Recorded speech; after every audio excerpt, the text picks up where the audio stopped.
Well, not everyone is having luck replacing those Samsung Galaxy Note 7 phones, the ones that could catch fire. Consumer Watch reporter Julie Watts on what could be a roadblock in the return process. They won't take the phone back. Kathy Love would love to get rid of her Galaxy Note 7. I'm always worried about it. More than 2 months after Samsung recalled the phablets because they were catching fire, Love says neither her carrier nor Samsung will take hers back because she bought it on Craigslist. They say, well, you'll have to go to Craigslist and find the party and get some sort of receipt. A problem for Love, who says she can't find the seller and is worried the phone is putting her and others in danger. Why wouldn't they want to get it out of my hands?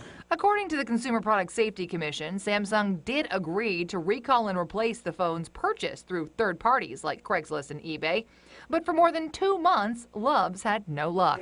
I've been trying to return this phone since the second week in September. Frustrated, she contacted Consumer Watch, and we contacted Samsung, which says 85% of the 1 million recalled phones have been returned and refunded or replaced with safer models.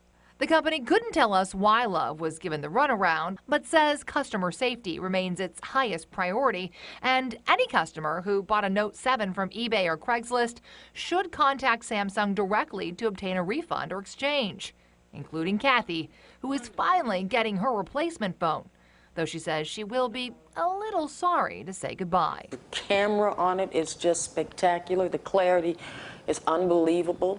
Now, if you're having trouble returning your Galaxy Note 7, Samsung has provided us with a special toll-free number. We posted that number on our website. They will send you a box to safely return your phone and offer you a refund or an exchange. On the Consumer Watch, Julie Watts, KPIX 5.